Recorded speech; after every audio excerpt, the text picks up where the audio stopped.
Am not an abductee but am fascinated by the subject, and I have read 200 plus reports from documented sources. I've noticed patterns of reports, which can be split into 3 categories. Random happening upon an entity or entities that seem to be surveying their surroundings. Mostly physical, sometimes interdimensional.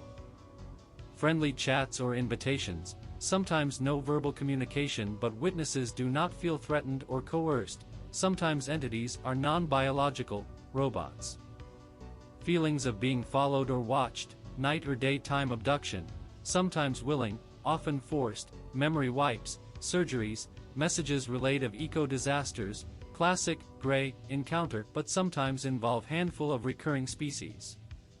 Random bizarre encounters that follow no pattern, mostly physical sometimes interdimensional often involving animal-like cryptids, single or in groups, mostly no communication or message of bad intent, physical or mental attacks, witnesses are targeted but pattern seems to follow an area rather than an individual. Feelings of being followed or watched, night or daytime abduction, sometimes willing, often forced, memory wipes, surgeries, messages relayed of eco-disasters, classic, gray, encounter but sometimes involve handful of recurring species. I'm summarizing and am trying to get everything under an umbrella of patterns here. If the universe is infinite, then there would be an infinite number of intelligent life forms, and not all encounters could be attributed to one alien race. Also, the universe is vast, so one race would not necessarily invest a lot of resources coming to Earth *, unless it brings them more resources than it takes. Also, advanced technology does not always mean advanced culturally, as can be seen on Earth throughout our history. A species can stagnate, even for millions of years, without outside influence. There are some questions that keep popping up as to motives and the nature of alien life which I think we can answer with logic. The first type encounter seems to be explorers who recognize us as intelligent beings and respect our place on this planet. The witness is sometimes offered a tour of the craft or even their home planet. Samples of Earth are collected seemingly as curiosities only. Alien beings say they are a peaceful people who keep to their own planet and do not wish to get involved in other planet affairs. Robotic beings make sense in this too. Wouldn't humans send robot explorers first as well? I think a lot of these beings do fear us, so sending a robot to explore to any inhabited planet makes more sense from a safety standpoint. These are usually one-off encounters, but there are some reports of friendships continuing for years. The second type is well known and well documented but not well understood. Some encounters are benevolent, yet they can be confusing. Many benevolent encounters eventually become malevolent. These encounters are an ongoing phenomenon for an individual. Usually never just once. The same questions keep popping up in my mind. Why, despite seemingly able to stop time, do they seem to be rushed and have limited time for an encounter? Perhaps they only stop the perception of time. Which might be why they say we do not understand time. Relying on the sun and clocks might be primitive. They could have internal biological clocks which are good no matter where in space you are. Many predictions of Earth disasters, most of which witnesses did not live to see come true. Demanding respect of resources yet do not respect the autonomy of human will. Some offered to give tours of home planet, zero reports of someone returning from such a trip. Reports of small greys being subservient to other beings. Small greys not always doing a good job and sometimes leading to the death of a witness. Not answering questions or giving conflicting answers. Witnesses die unusually young, under 60 years, despite being told they are cared for medically by greys. Manipulating emotions and confirming whatever belief a witness wishes to believe, angels, demons, future humans, etc. Why, if they wish peace, do they not announce themselves and make contact, etc.? The third type are the leftovers that could be the opposite of the first encounters. Beings that would appear as bizarre or animal-like forms to us that do not recognize us as intelligent. They may be fearful of us, or they may not and actively want to kidnap or dissect us. May be interdimensional and their thought process could be impossible to understand. I have experience in the supernatural, and from that I can say what the second type races are not. They are physical beings, from this universe, they are not from the future, not simulation masters, do not travel to the past, did not originate on Earth, ever. Reptilians might have, but I'll get into that further down. Earth is not a zoo, nor a nature preserve. The first, second, and third types are not caretakers, or watchers. The Earth is a valuable planet, and anyone interfering with it is not, by definition, a bystander. There are reports of other species that do watch or protect Earth, but they are not in any reports of landings or abductions. I'm including benevolent Nordics. Shadow people are not aliens, they are interdimensional, but barely in our dimension. They are not technological, more like tribal living forms of energy. They might be confined to Earth, or they might be everywhere, but I know they existed before humans. Do other physical, same as ours, dimensions exist? I don't know, maybe. Do other dimensions exist with different laws of physics, matter and energy than our own? Definitely. Do they interact? Yup, see weak force gravity. My point being, aliens may be able to cross dimensions, doesn't mean they are native to another one.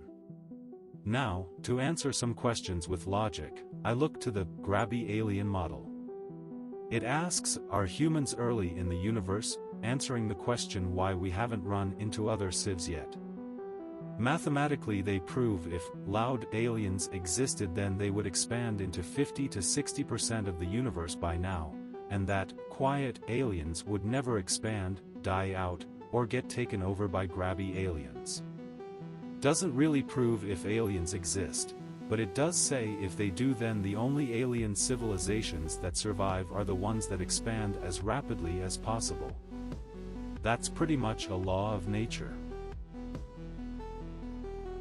There's another source I read that explains that an expanding alien civ does not destroy another, they incorporate it. The universe is vast and resources are limited. You need to make do with what you can get. Basically, it says that the universe is more like Stargate than Star Trek. There are no federations of mutual benefit. Technology can be leapfrogged, but culture and morals cannot. Warfare in space is not possible if both parties can warp in any direction in an instant. Warfare takes place on planets, like island way stations in a big ocean, but they do not wish to destroy what they wish to conquer and enslave, because that is another jumping off point that is not their home planet. A civ with multiple planets is harder to kill off than one. Hence Space Cold War, no battles, just subversion. The aliens that come to Earth are more like the East India Trading Company. How does a group with limited numbers conquer a planet without destroying its riches or alerting them to their enslavement? By getting human allies to do it all for them. No one makes better prison guards than prisoners themselves. Aliens do not see humans as equals or ones to be learned from. They need workers. I read most species including greys cannot survive on Earth. Hence they're making hybrids that can. It wouldn't be just one space civ either. There would be multiple competing groups for Earth. All would protect it from others destroying the prize with weapons, but none that are here for altruistic reasons. Little greys are not soldiers, they seem to be the worker drones tasked with a big job. Like McDonald's line cooks doing research, PR, breeding program, etc. They aren't here to save us, they are here to indoctrinate you to being their coworker or even subordinate. They themselves subordinate to higher-up species. That's why they are friendly to those open to contact and can be called by them. They are looking for willing partners. Many reports of them trying to infiltrate the military. This is why I think disclosure hasn't happened. The Gov met aliens that state peace and cooperation, but are working to integrate the whole planet to their empire. Why would advanced aliens let their ships be recovered by humans long after a crash? To get the humans addicted to the tech. Make it look like the humans got a good deal. Supposedly they did this for all strong nations on Earth. The Gov has to work with them and allow their experimentation in exchange for tech.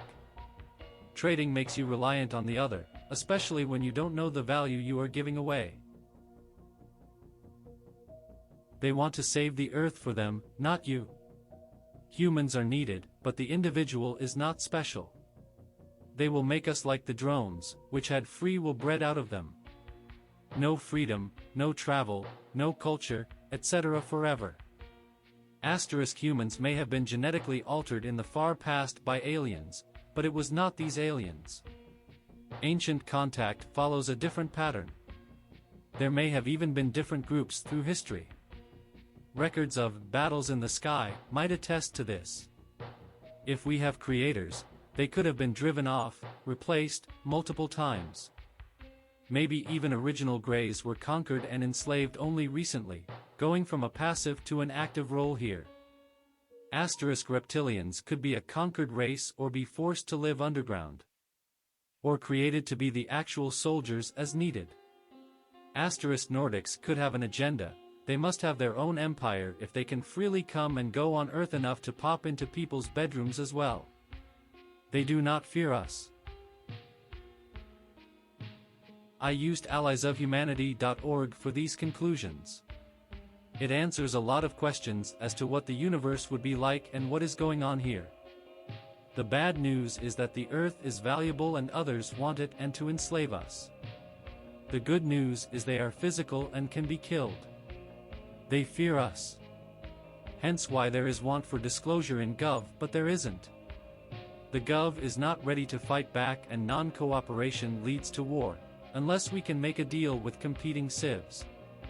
The aliens will only disclose when they are ready for the next step in their plan, i.e. enslavement, which will be passed off as willing cooperation to competing space civs.